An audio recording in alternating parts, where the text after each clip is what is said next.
6 pairs of French fries. 6 pairs this time, okay? Tell him if he shorts me, he's dead. He's gonna be swimming with the fishes. Hi, I'm Dr. Tuepenz. And I'm Gaplord. And we are the Juice Crew Villans. And I dropped my phone. He's so worried about it too. Like, oh my God. Boop, boop, boop, boop, boop. Yeah. 55th grade. You ready? Yeah. I mean, 5 phones.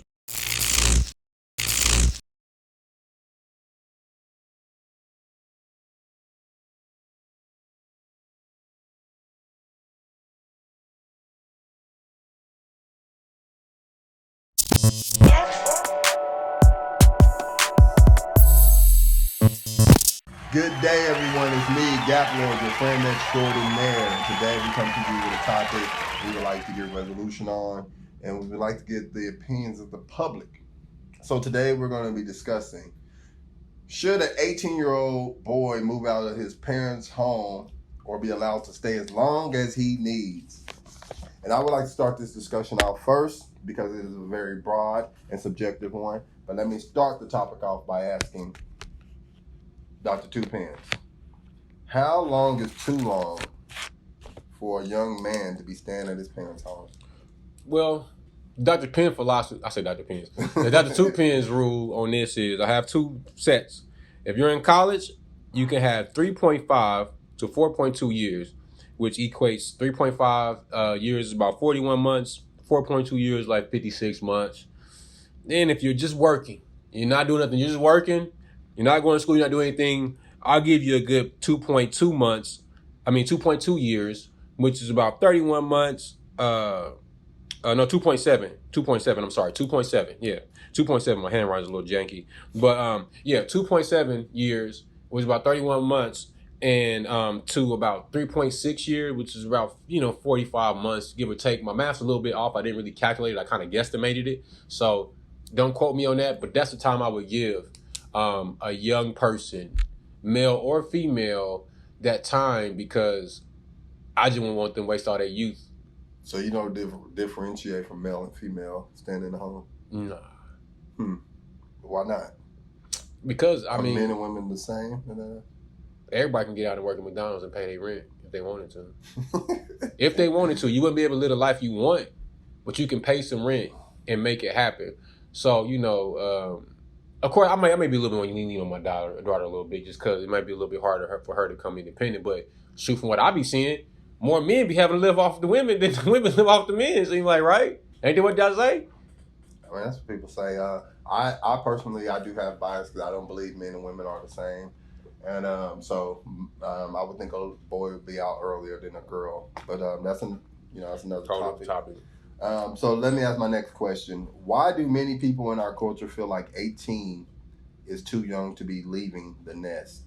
And when I say our culture, I don't identify as just a black culture, but just for the masses of people.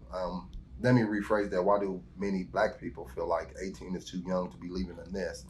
Although when growing up, there was almost an expectation at some point, but now in my later years, I hear a lot of people talking about we shouldn't be having to leave the home at 18. They oftentimes compare it to, I oftentimes hear black people say, well, white people allow their kids to stay longer, which I have a segue to that. But why do you think in the black culture people now believe that 18 is too young to be leaving? Raised by mama. Mama's baby is mama's baby forever. Daddy may call you baby, but man, it's rare and in between where you're seeing too many dads calling their kids baby that's in, our father's era, our father's age and stuff like that. But at the same time, a lot of us didn't have our fathers. So, most of these boys is forever mama's baby.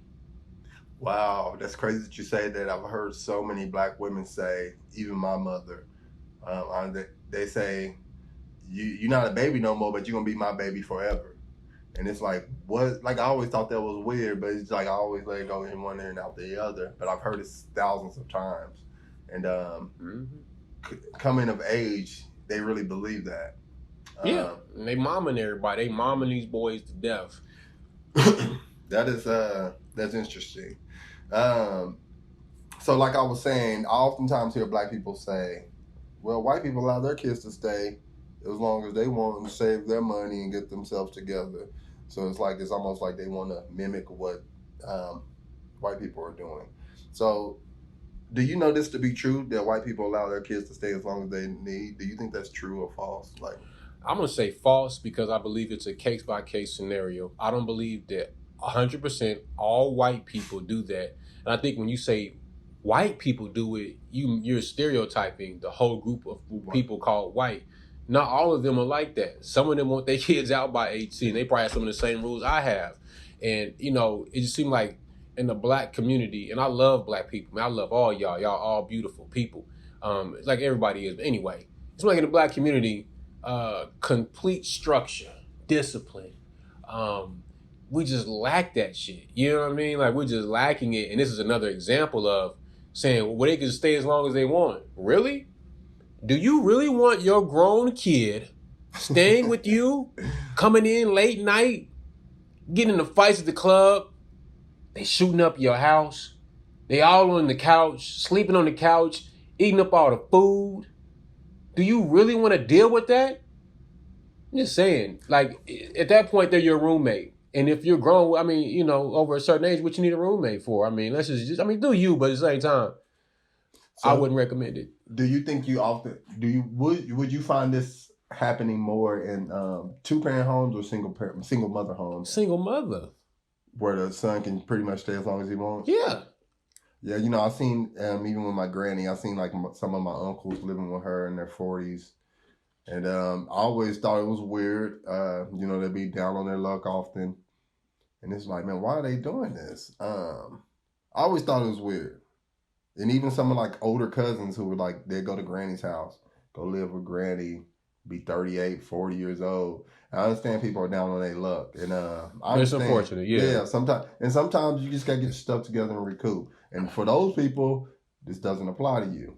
Exactly. Yeah, so, but, you know, it's just something I've seen too often. So let me ask this question.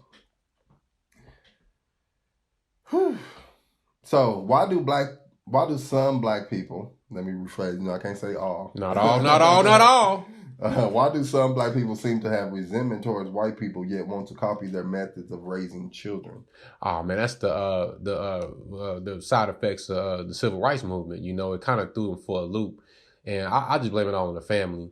You know, when you got one person at the house, which is in most cases is a black woman who is probably, if she does work, a woman that's working, she's trying to do well for herself, and she's going to work every day, and she's going through all this stuff, and she's not taking the time to properly process the thoughts coming across her mind. She's just feeling the type of way about them, whatever the case may be. I think that type of stuff, the breakdown in the home, creates that type of mentality inside the minds of children, and they grow up and become adults. Yeah, and the reason why I do ask that is because, let me give context behind it, because, which I feel like I gave a little bit, but it's like, I've heard so many people who have resentment towards white people who are black, and yet they make comparisons to how white people do things as to why black people should do things. And it's kind of confusing to me. It's like, me as well. You resent this culture or these people, but yet you want to do the same things that they do. Goddamn, look at Mr. Me Too. I know. Yeah, me too. God damn. Okay, so let's move on. This is filled with some questions. So, Dr. Tuepenz, why do you think black people feel black boys / men aren't capable of being men at 18? Are they not strong enough or capable? Man, that's a good question, because I could take that so many different directions. And, you know, I'm trying to just nail it. I will just go back to the main thing. All of this stuff is very simple when it comes to the problems in the black community. The problem with the black community is lack of masculine energy.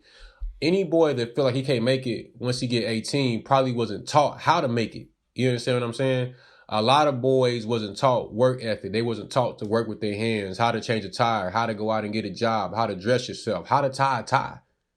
You understand what I'm saying? So these boys are inadequately prepared, on top of being in a house with a person who can't prepare them for this situation because they aren't they're because due to their lack of experience, their human experience and not being a man. So it's kind of hard for you to prepare a young man to go into a world and be a man in a world that's different than the world that you came in at you know, from that perspective as well. You still see the world from your perspective as a parent, but your child, this young man, is going into a different world that's a little bit different than yours. The things look a little different. Things move the same, but the way they move looks different. You know? I concur. And Dr. Tuepenz does not see my notes that I write on these topics. Yeah, we just be and talking. Let me just tell you, my next question was going to be, does it fall upon the parent to prepare the child for life by the time they're 18? Yes. And he answered that. So with that being said, I also agree that it falls upon the parent. And if your child's not ready, your son is not ready by 18, I'm specifically speaking of boys and sons. If they're not ready by 18 to face the world, then we as parents did not prepare them properly. So that was a failure on our end. Like, that's where we lacked. We did not give them the proper tools to be in the world by 18. In some countries, kids are men at the age of 15. Way younger. 12. Way younger. 16. And it's and it used to be like that. Yeah, it used to be like that. Yeah, and I was like, I feel like we like the last generation of kids that was like the norm. Yeah. For, you know, I was a 5-year-old, 4-year-old child at home with my baby brother. I mean, when he was 2, I potty trained him. You know what I'm saying? Ain't see nothing amazing. Wasn't nobody wild about it. That's what everybody does. My mother took care of her younger siblings, and her older siblings took care of them. Yeah, that's just how it always kind of went. And it's like, when they started pulling that type of stuff back on children, it kind of dumbed them down. It didn't prepare them for life, to deal with people and deal with problems and manage certain situations. All they know how to do is go cry to mama. How do you prepare for life without failing and then overcoming? That's where the lessons is at. Like, if you can't go out into the world, fail, bump your head, and overcome, how do you actually prepare for life if you're being protected and nested for years and years and years? Then you become a late bloomer and you learn how to do these things. I remember going to college and I'm meeting kids, well, adults, young adults. They didn't know how to wash their clothes. They didn't know how to prepare breakfast for themselves. These young black men, and it's like, so I'm asking my roommates, my pod mates, and they looking at me like I'm a grown ass man. I might be a year or two older than them, and it's like, you don't know how to.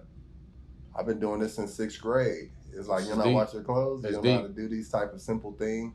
Like, trench babies relied on a woman to do these things for you your whole life, and they didn't prepare you to become a man, because to me, these things are normal. These were expected of me. And it's not your fault either. Let me just say that. And I don't even think it's the you know, maybe the parents didn't know any better. Yeah, but we just come from a long line of people who don't know how to know better. It doesn't. It comes to a point, it's still your fault. You shouldn't be breeding kids if you don't know. You know. Yeah, but this is what I'm saying. We don't know how to apply that. That's why I say we don't know how to know better. Mm-hmm. We don't even know how to do better and apply the information. You know what I'm saying? Not all of us, of course. Yeah, but some of us, like we were talking earlier, some people have got so deep into the dysfunctionality that they can't even take good information and apply to something useful and make it something useful in their life. That's fair. I mean, I'm still placing the blame on.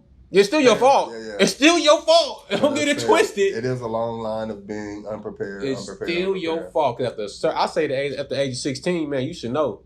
You know what I'm saying? Unless you got some type of learning disability or some mental disability that slows down your ability to process information, you should know better. Because I know I knew better.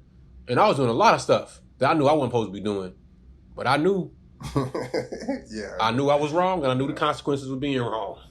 So after all this critique, because, you know, it's subjective, it's just our opinions. Yeah. But I would like to ask, what are some things you lacked at 18 that would have better prepared you for life outside of your parents' home? And I ask this question because, again, we're about solutions. So now, looking back on life, let's reflect back on what we would have told ourselves at 18, and just what are some things you lacked at 18 that would have better prepared you for the life outside of your parents' home? The love of a father. That right there is the big domino that knocks down all the dominoes in a child's life. A loving father.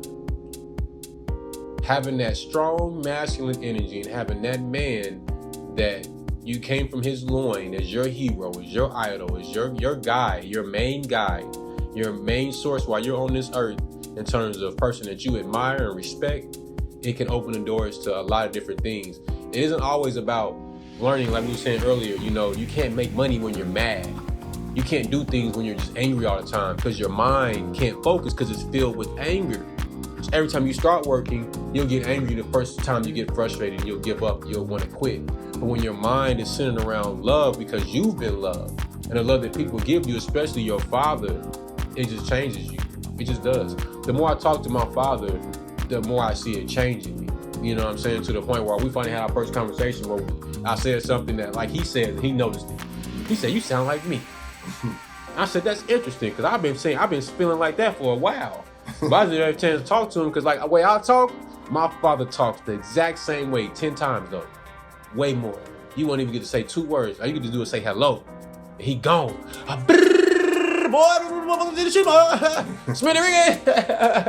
You know what I'm saying? But that's my pops, and we still working on building, so I'm still able to learn from him, from the love that he gives me by just picking up the phone and calling.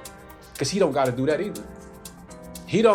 I'm grown now. He really don't owe me no calls. And he could be like, well, I didn't have a relationship with him when he was a kid, so I'm not going to call him all the time. I could probably do a better job reaching out to him. He calls me. And I make sure I at least try to answer the phone and hit him back, you know what I'm saying? For him at least trying, you know what I'm saying? Putting forth the effort. So I try to meet him halfway. But that relationship right there, that reconnection to him, me just talking to him on the phone for 5 minutes, 20 minutes, an hour, whatever it is a difference maker in my life, in my older age. So you can imagine the impact that. And baby boy, yeah. And it's just like, man, all the homies, all of us, man, a lot of the homies, the angriest, man, they just suffering from a father's love.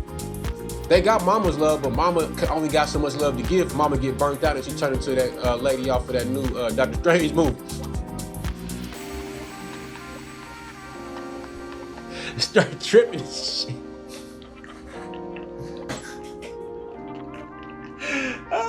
But we love you, mama. Mamas, we love all y'all. And for y'all to do y'all best, hey, shout out to you. And for y'all that don't make it, hey, don't do it don't work out like you want. We love you too, because I'm not better than not one of y'all. Yeah, and I would say some things. Is that the only thing? Or is that like main thing? That's just the main. I feel like everything, that's the big domino. It's a bunch of things.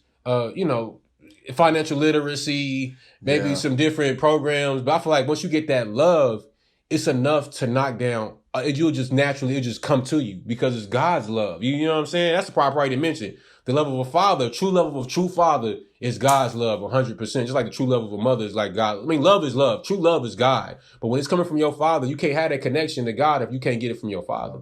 Yeah, so I grew up with my dad, so I feel like I was prepared at 18, although I didn't. I feel like it was a little being content, not sure what I wanted to do. I feel like I feel like I lacked financial literacy at the time. Even in my later 20s, I did.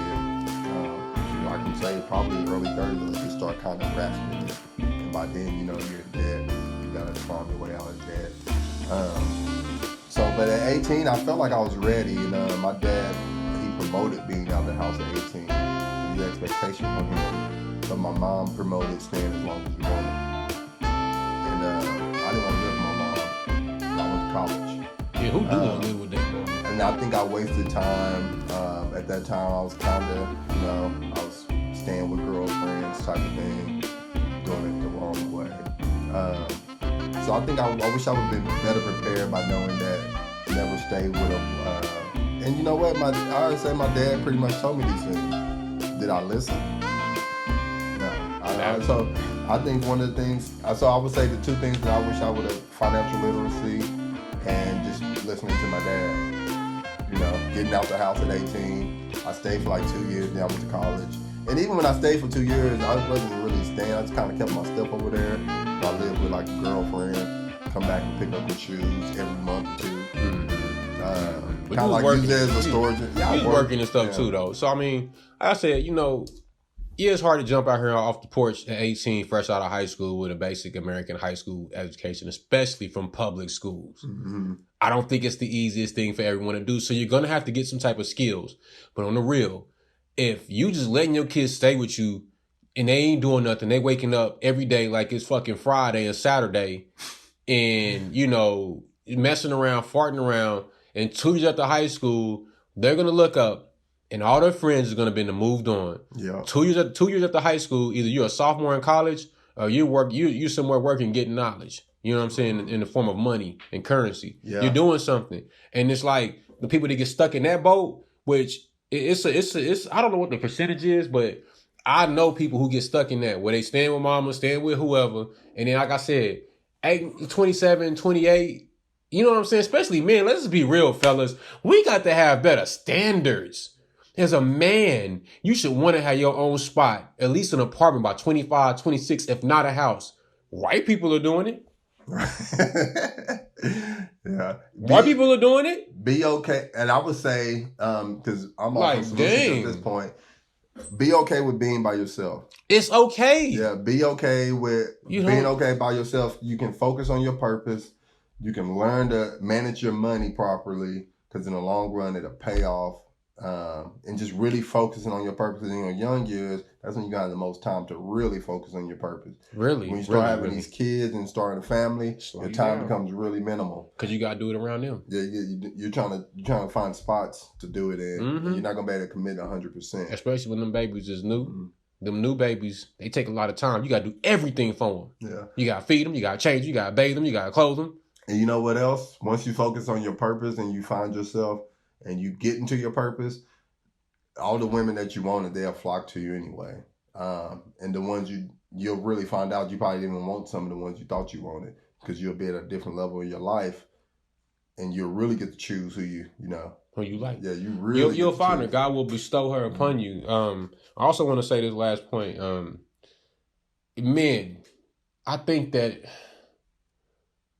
the more goal-oriented you are, the more goal-focused you are in terms of what you're trying to do. I guess people say, well, what am I good at? What's my purpose? I always say, go back to what you did well as a child. What you did well when you were young, from high school all the way through. And that's like adolescence, you know what I'm saying? I still think you a kid if you under the age of 25. I mean, you still like a young kid to me. You know what I'm saying? But that's just because, the human brain isn't fully developed till you're 25 years old. But if you're looking for if you don't know what you can do, if you don't have an idea what you're good at or what you can do, look at everything you did when you was a kid. Even the stuff that you didn't like, because writing is something I didn't want to do as a kid. My mother would make me write long chapters to make me study and learn the information that I was, studying at school. You know what I'm saying? And as a result, it helped me write. But writing was something I never wanted to do. Reading was something that I never wanted to do. Now, one of the number one reasons I write is because I'm good at it. Why? Because I had a lot of practice as a child. I was programmed to be a writer on accident to learn how to study better. So I go back to that. My creative stuff. I play with Legos a lot. To me, playing with Legos is like graphic design. Really, playing with Legos is like building websites, especially drag and drop. You're just putting stuff on top of stuff and layering it up. And it's Legos. So think about what you used to do when you were younger. And I ain't talking about sports. Did you draw? What did you do? Did you fix stuff? What were you interested in? Because that's where it is. And I learned this watching the movie Hook. Robin Williams. Go into your happy place. So let me finish this tangent.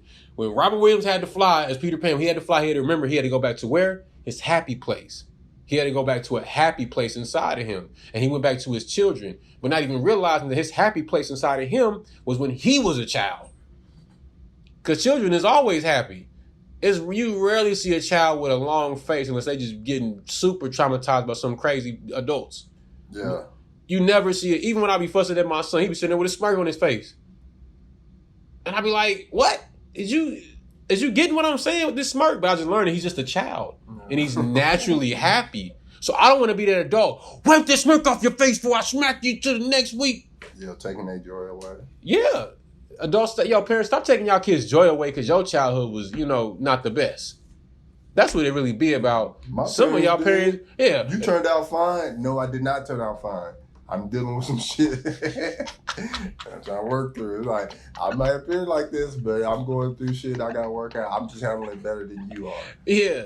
Yeah, we all go through nothing, man. It's no such thing as, like, I don't think it's a perfect person, but like, I think it's what Reverend Jesse Lee be talking about when he talking about he's perfect, and I believe he's referencing his spirit. We all have a perfect spirit, and through that spirit, which is of Christ, it gives us salvation because we have a perfect spirit, so we can always be salvaged because of the spirit that we have inside of us, not because of our human mistakes. Human errors is the thing. This is what it is.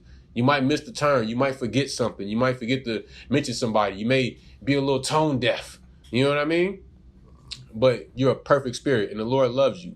And the Lord's going to bless you with abundance when you start liking, subscribing, and commenting on these videos, getting the algorithms up, interacting, engaging, buying the products, sharing it with your friends. That's when the Lord, you're gonna walk outside, and this is gonna be racks on racks on racks, just coming out the sky, boom, falling at you, opportunity after opportunity. Everything you want is based off of you subscribing and engaging with this channel. Do you believe? Manifesting the vibe, yeah, we're feeling it. You waste your time, then you killing it.